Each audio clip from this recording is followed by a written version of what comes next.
आज हम एक बहुत ही इंटरेस्टिंग टॉपिक पर बात करेंगे कि आप ठीक क्यों नहीं होते। बहुत सारे पेशेंट्स हैं जो मेडिसिन लेते हैं लेकिन वो ठीक नहीं होते। क्या रीज़न है इसके पीछे कि आपको आराम नहीं मिलता। ट्रीटमेंट में दो हिस्से होते हैं, एक तरफ डॉक्टर होता है, दूसरी तरफ पेशेंट होता है। कुछ कमियां डॉक्टर में रहती हैं, कुछ कमियां पेशेंट्स में रहती हैं। WHO कहता है 50% से ज़्यादा पेशेंट सिर्फ एक बार दवाई लेते हैं, दोबारा दवाई नहीं लेते, कंटिन्यू नहीं करते।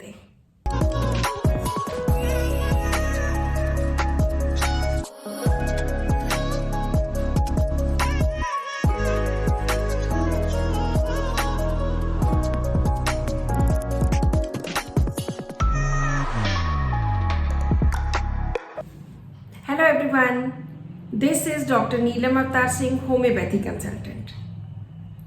आज हम एक बहुत ही इंटरेस्टिंग टॉपिक पर बात करेंगे कि आप ठीक क्यों नहीं होते। बहुत सारे पेशेंट्स हैं जो मेडिसिन लेते हैं लेकिन वो ठीक नहीं होते। क्या रीज़न है इसके पीछे कि आपको आराम नहीं मिलता। ट्रीटमेंट में दो हिस्से होते हैं, एक तरफ डॉक्टर होता है, दूसरी तरफ पेशेंट होता है। कुछ कमियां डॉक्टर में रहती हैं, कुछ कमियां पेशेंट्स में रहती हैं। तो हम वन बाय वन वो रीज़न डिस्कस करेंगे। सबसे पहले बात आती है डॉक्टर। क्या ऐसी डॉक्टर के पार्ट पे लैकिंग है, कमी है जिसकी वजह से आप ठीक नहीं होते। पहली बात, कई बार डॉक्टर्स डिटेल में केस हिस्ट्री नहीं लेते, जस्ट एक बात सुनी, दो बात सुनी, थोड़ा जल्दी में होते हैं, या बाहर भीड़ ज़्यादा लगी होती है तो एक या दो या चार सिम्टम्स पूछे और साथ के साथ मेडिसिन दे दी। तो ज़रूरी नहीं है कि वो जो मेडिसिन है वो बेस्ट सेलेक्टेड मेडिसिन है। हो सकता है उससे पेशेंट ठीक हो जाए, हो सकता ना हो। या डॉक्टर ने अगर केस स्टडी किया है तो उसको प्रॉपरली लिया नहीं, उसकी कोई भी ऐसी इंपॉर्टेंट चीज़ जो बहुत ज़्यादा ज़रूरी थी वो शायद मिस हो गई, या प्रॉपरली रेपर्टाइजेशन नहीं हुई, या डॉक्टर के पार्ट पर केस का एनालिसिस ढंग से नहीं किया गया, जिससे सिलेक्शन ऑफ मेडिसिन जो है वो ठीक ढंग से नहीं हुई। ये तो एक पार्ट है डॉक्टर का कि उन्होंने मेडिसिन की सिलेक्शन नहीं की, ढंग से नहीं की। दूसरी बात आती है पेशेंट की। पेशेंट के बहुत सारे ऐसे रीजंस हैं जिसकी वजह से वो खुद ठीक नहीं होते। पहली बात, पेशेंट अपनी बीमारी को सीरियसली नहीं लेता। जब किसी चीज़ की हद हो जाती है, जब कोई चीज़ बहुत ज़्यादा बढ़ जाती है, तब पेशेंट भागा भागा आता है। अदरवाइज पहली स्टेज पे तो उसको लगता है कोई बात नहीं, थोड़ी सी प्रॉब्लम है, अपने आप ठीक हो जाएगी। WHO कहता है 50% से ज़्यादा पेशेंट सिर्फ एक बार दवाई लेते हैं, दोबारा दवाई नहीं लेते, कंटिन्यू नहीं करते। इसका मतलब है कि पेशेंट, बहुत सारे ऐसे लोग हैं जो अपनी बीमारी के लिए सीरियस नहीं होते। वो सीरियस कब होते हैं? जब उनको लगता है कि उनको कैंसर हो गया, या उनको आर्थराइटिस हो गया, या पार्किंसन हो गया। बड़ी बड़ी बीमारियों के जब नाम आते हैं तब उनको लगता है कि हम बीमार हैं। होम्योपैथी की तो ये सॉरो स्टेट है कि लोग सभी तरह से दवाइयाँ लेकर पहले एलोपैथी लेते हैं, जब उससे फर्क नहीं पड़ता आयुर्वेदिक लेते हैं, यूनानी लेते हैं, और फिर अंत में आकर कहते हैं कि अब हमने सोचा कि होम्योपैथी लेकर देख लें। 10-10 साल से, 20-20 साल से किसी भी बीमारी से पीड़ित होते हैं और हमारे पास 20 साल के बाद आते हैं कि एक हफ्ते में हमें रिजल्ट दीजिए। This is not possible.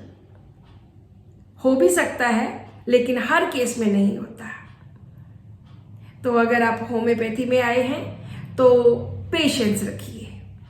बहुत सारे मेरे पास ऐसे ऑनलाइन पेशेंट्स आते हैं जो बस वन टाइम मेडिसिन लेते हैं, उसके बाद वो उनको कोई मतलब ही नहीं होता मेडिसिन से।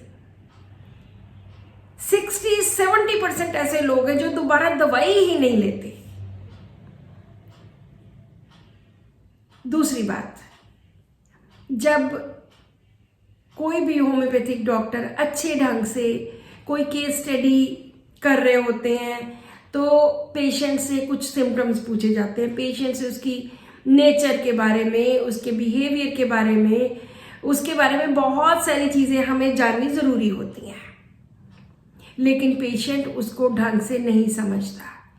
पेशेंट के लिए ये चीज़ें कोई मायने नहीं रखती कि उसको गुस्सा कितना आता है, या उसका बिहेवियर कैसा है, या उसके घर में लड़ाई रहती है, या क्या कारण है। लेकिन हमारे लिए ये जानना बहुत ज़्यादा ज़रूरी है कि इसके पीछे रीज़न क्या है।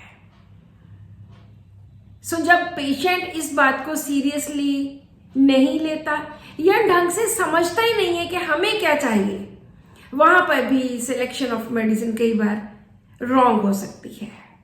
पेशेंट ज़्यादा गहराई में जाता ही नहीं, उसको लगता है कि ये क्या पूछ रहे हैं, गुस्सा, बिहेवियर, इन सब चीज़ों की क्या ज़रूरत है। लेकिन होम्योपैथिक मेडिसिन में हर मेडिसिन के मानसिक और शारीरिक लक्षण दोनों के दोनों लिखे होते हैं। दोनों हमारे लिए जानने बहुत ज़रूरी होते हैं। मानसिक लक्षण तो बहुत ही ज़्यादा इम्पॉर्टेंट।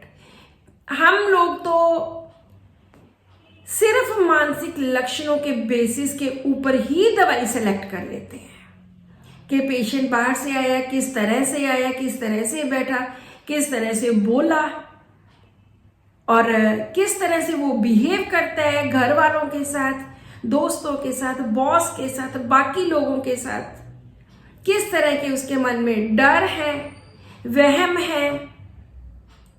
सो ये चीज़ें जाननी हमारे लिए, एलोपैथी में इन चीज़ों की कोई ज़रूरत नहीं है क्योंकि वो फिजिकल डोज है, वो केमिकल्स हैं। लेकिन हमारी होम्योपैथी में इन सब चीज़ों की बहुत ज़्यादा ज़रूरत है। तो जब भी आप कभी किसी होम्योपैथिक डॉक्टर के पास जाएं तो सबसे ज़्यादा इम्पॉर्टेंट है कि आप अपने बारे में जितना डिटेल में बता सकते हैं उतना बताएं, क्योंकि जितनी गहराई में हम जाएंगे उतनी दवाई की सिलेक्शन हम इजीली और प्रॉपर कर सकेंगे। मुझे याद है एक केस में एक पेशेंट ने 2 घंटे हिस्ट्री दी।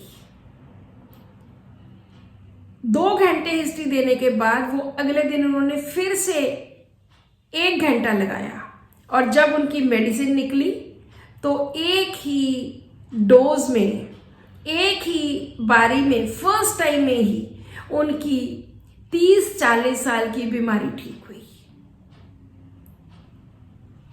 सो होम्योपैथी में दवाई की सिलेक्शन में अकेले डॉक्टर रिस्पॉन्सिबल नहीं है, पेशेंट भी रिस्पॉन्सिबल है।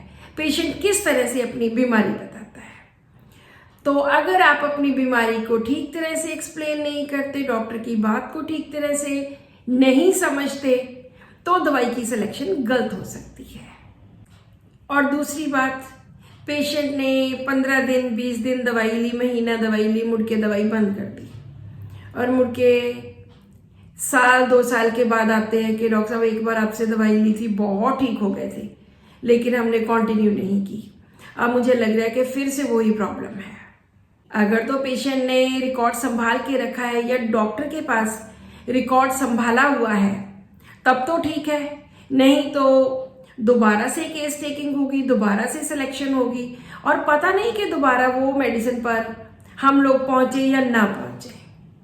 सो जब भी आपने ट्रीटमेंट लेना है तो उसको कंटिन्यू करिए, लंबे टाइम तक कंटिन्यू करिए और उसका रिकॉर्ड संभाल के रखिए। हमारे पास बहुत सारे ऐसे पेशेंट्स भी आते हैं जो 10 साल पहले किसी ने दवाई ली थी और उन्होंने बिल्कुल रिकॉर्ड संभाल के रखा हुआ है और जब भी आज 10 साल के बाद आए हैं तो वो रिकॉर्ड साथ में लेकर आए हैं। ऐसे भी पेशेंट्स हैं। फिर अगली बात, हम पेशेंट को बोलते हैं कि हमारे लिए ये टेस्ट बहुत ज़्यादा ज़रूरी है।